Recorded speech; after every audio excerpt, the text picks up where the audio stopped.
Tyrese Maxey is now the record king of the Philadelphia 76ers, surpassing Allen Iverson for #1 all-time franchise record made three-pointers. Great job, Tyrese Maxey. Congratulations. Tremendous career he is having, year 6, passing Allen Iverson. So, with that, wanted to ask Derek, blind ranking, blind guess, the order of the top 10 Philadelphia 76ers all-time record makers in franchise history. So, everybody, Derek's laptop is closed. He is not looking at anything. Bree obviously has Tyrese Maxey up there as #1. I think Derek knows who #2 is, but we're going to throw the names out there and see where Derek goes if he is correct and in order of the 76ers and their franchise record. Okay. All right. Easy one. Allen Iverson, just to get it out of the way. I'm going to guess he's #2, and I'm going to guess that because they haven't stopped talking about it for the last week. All right, so Allen Iverson, #2.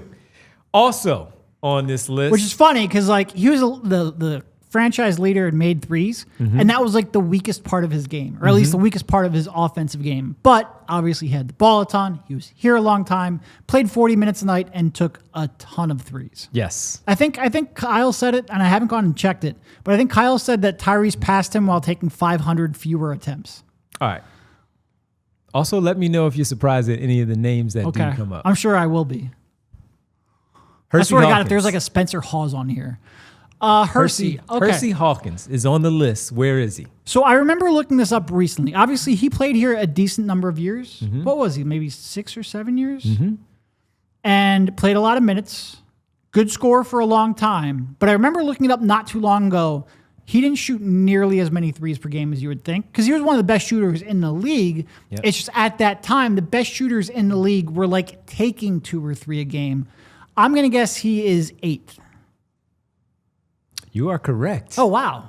I knew it wasn't going to be top 5. Hersey Hawkins, 8. Okay. I knew it wasn't going to be top 5 just because the era was wrong. Yes. But he was one of the best shooters of his era, which really shows you how much the game has changed. Yeah, it really has. To your point of Kyle mentioning Iverson being surpassed in year 6 for Tyrese Maxey, and he didn't even shoot at all in the first year in his career. So Hersey Hawkins, #8. On the list. Derek, you are correct. So you're great on #2 and #8. There's one of them I absolutely know the position of, but go on. Hersey Hawkins off the board. How about Andre Iguodala? Not known for his shooting, but guess what?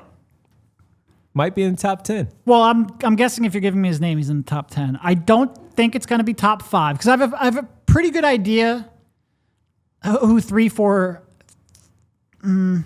I have a pretty good idea 2 of the remaining top 5. All right. And I'm pretty sure I know who #3 is because I think it's shocking to a lot of people. So I don't think it's going to be top 5. But I think it's probably going to be higher than I expect. Okay. 7? Andre Iguodala is #7. #9 is #7 on the list. How about that? I wouldn't...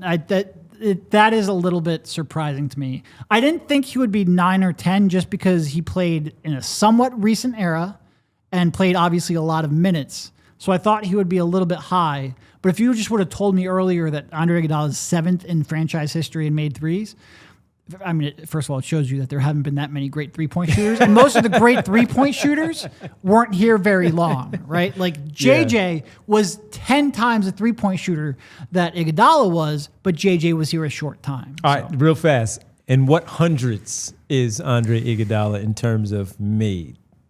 NBA-wide? No, just the hundreds that he made, just in general. Oh, geez. Hundreds, 200s, 300s, 400s, 600s, 500s, 700s. 300? 300s? 563. Really? Okay. I undersold that in a big way. 563, yes. All right, let's go to the next one. And we go to number 12. Tobias Harris. Okay, so he was... on the list. Here 5 years. Been here. He was here for a while. Yeah. Yeah. Didn't shoot a ton, which is honestly one of the fan base's bigger complaints about him, especially later on in the career. He just was not comfortable firing as much as you would expect. So we have what? We have 7 and 8 taken. Tobias Harris. Where is he? It's either 6 or 9. Where is he?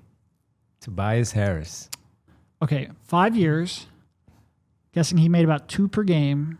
So that'd be like 160 a season. He's got to be right around Iguodala. I'm going to go with 6. Tobias Harris, number 6. That was On the purely list. based on math. Honestly, that was a little bit cheating. You telling me that Iguodala hit 500 and whatever helped me like math out that Tobias has got to be right I should around have there. kept my mouth shut. I'm not a great host here. Honestly, I was probably leaning towards 9 before I kind Okay. of added it all up. All right. JJ Redick. You mentioned him already. Where's JJ Redick on the list? It was just so short of a time. It was a short It time, was so short of a time. but he made a lot of threes. He did. But I don't think you get top 5 in 2 years. I'm going to go with 9. Okay. JJ Redick, number 9 on the list. Number 9 on the list. Good job on JJ Redick. See, I don't know who 10 is. So the one, I can't even like fathom who the 10th would be, which by the way, JJ being 9th in all time in 2 seasons really shows you, again, not a ton of great shooters in this franchise history. So whoever I'd be like, wow, that guy's on the list, he's automatically 10. All right. Okay. All right. Let's go next to. I've had so many bad game show experiences on PHLY. I can't believe I'm actually getting some right. I'm so excited right now. But I'm not giving you the number since you cheated and got the other one on the number. So Fair I'm not enough, giving you fair the enough. number on that one. Let's go to Robert Covington. Yeah, he's 3. I just remember this because I was stunned when I heard. I remember this from years ago when he moved up that high. I'm pretty sure he's 3. He is 3 Yeah. on the list. Just because it like stuck in my head of like Robert Covington at that point was 2, is second all time in threes in franchise. Like, and look, I was a big Covington fan, and he was like right at the beginning of when you were like, these guys are just like, if you're open, shoot. And fans and teams and coaches really embrace that for like the first time in maybe basketball history, certainly the first time in his team's history. And that was like his primary thing offensively. Like he had a high release point, he had deep range, and he had no conscience. And he would just shoot anytime he was remotely open. And honestly, it helped them so much because you remember when he got there, they had like no shooters. And all of a sudden it was like, oh my God, he can shoot. He can He can shoot. space the floor. Yeah. And all of a sudden they looked like a functional offense for the first time. Really good But I career. remember vividly going like, there's no bleeping way Robert Covington is second in franchise history in threes, and it just stuck with me. So that was the other one. Honestly, outside of Iverson, that was the only one I was sure I knew. Credit to him because he had a really good career, undrafted, made 2 all defensive first teams in the league. I mean, look, for a guy who like was pretty much playing with oven mitts when he tried to dribble, Yeah. like he got the most out of his career. Just fun fact, after I think it was a media day, I happened to be at media day doing my previous work on the radio, and I happened to be there, one of the last people. And sometimes the Sixers staff will let me just shoot around a little bit. Basketball is there to let me take a couple of shots. Covington was still there. We started going shot for shot. Mine were all from like free throw line back. He was behind the 3-point 30 line. feet. Yeah, exactly. I'm like, yeah, I'm not going over there, man. You got that. But shout out Robert Covington. used Really to- good guy. He would go around a 3-point line, and every last shot had to be a bank, no matter which floor spot. Yep. And then after like a year of Cov doing this, Joel started doing it. He's like, I can't let Cov beat Can't me. let I've him got do to that. try it. Yeah. So Robert Covington, really good guy, really good shooter. Not surprised at all he's on this I list. definitely know one name of the 2 that's left, but I think there's 2 that I don't even know the names So of. do you want to just do the names now since there's only 4, 5, and 10 left? Do you want to just do the names? Well, one of them's got to be Corver. Okay. Where do you have I'm him? gonna. Yeah. He might be the best shooter on this list. Between he and JJ, JJ says Kyle Korver is the best shooter. It's when close, they would do podcasts together. but he played in the wrong era. Okay. I'm gonna put him at 5. All right. Well, you didn't say I'm right, so gosh darn it. Who's 4? Yeah. Who's 4? Is that Dana Barros? Nope. He's not even on the list, is He's he? not on the list. He wasn't here all that long. He was not on the list. All right. So since we're going a little bit longer here, do you want me to give you the names, the remaining 2 names? Does Joel sneak on at 10? Yes, he does sneak in there. Got him? 10? Who's 4?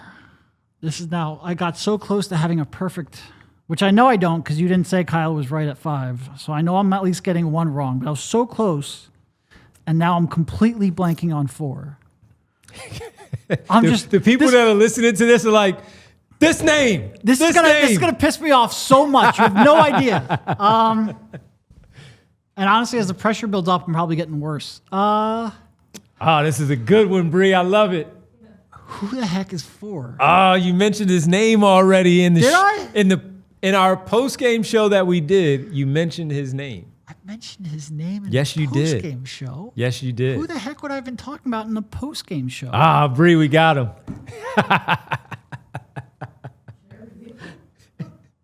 We got him.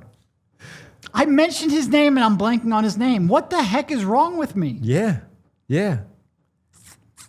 All right. Got to be recent. All right. No, go ahead. We're Throw going it kind out of there. long here on the show. Bree put at number 4. Oh my God, Furkan, really? There you go. That is the top 10. Do you want the correct version? But how many does Derek have right? I think Bree and I are pretty good at the game show host because we said, yeah. Number 6. How did Number 5. Derek, here's the exact order. Oh, Joel's that high. No Joel is kidding. higher.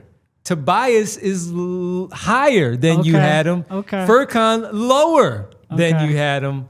So this is the order. So like Furkan, where's Furkan? Furkan is number 10. Okay, Furkan sneaking on there. That makes me feel a little better about myself. JJ Redick is Oh, Kyle was 9. 4. Gosh darn it. Hersey Hawkins 8, who you had right, Okay.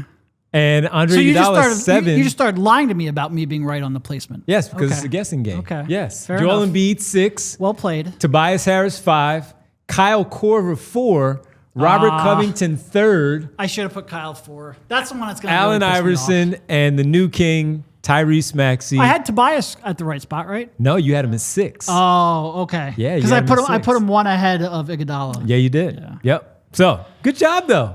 Out of the 10, I think you got 6 of them. The Korver one's going to piss me because I went I'm put him 4th, but then I have no concept of who would be, or I'm going to put Kyle 5th, but I have no concept of who 4th. Now, if I would have given you the numbers of the makes, would that have helped you? Because I did for the 1. Maybe, I did for the 1. and I think that did help me Because Iguodala was Yeah. 563, and so we'll go there. And just quickly, Joel Embiid was 572. That's wild. And he made 2 on Thursday night in their win over the Miami Heat. So you just bump up 2 more numbers makes as far as for Joel Embiid. So Joel Embiid is sitting right now, as we say that, with 574. He's going to surpass Tobias Harris. Is he going to catch Kyle Korver? That's wild. Yeah. What's Kyle at? Kyle Korver is 661. Okay. Joel Embiid I mean- is now right behind Tobias Harris by 1 after the 2 makes that he had against the Heat. So he's going to move up to number 5. Yeah, eventually. Yeah. He's going to get there. Is he And gonna, he's going to get He's going to get Korver? like this year or at his career. In his career here in yeah. Philadelphia. No, I think he's going to catch Yeah, him. Yeah. because he's less than 100 away from from catching him. And he takes a decent amount now. He makes at least 1 a game. It's going to be so, yeah. tough to catch Covington, Yeah. depending on how many games he plays the rest of his career. that Covington's at 724, by the way. That Kyle at 4 is going to piss me off. right. And being 1 off on Tobias too. That's going to piss me off. Everybody, hey, thanks so much for hanging out with us as always on our bonus podcast that we have here. We always enjoy doing these extra VODs and these the shorts that we do. Make sure you like and subscribe to the show. Leave a comment as well. Tell us if we did this game wrong, and if you have any more ideas of types of games like this for us here on the PHLY Sixers podcast. For Kyle, Bree, and Derek, the great game show guesser here on this particular show, I'm Devon. We'll catch up with you next time on the PHLY Sixers podcast.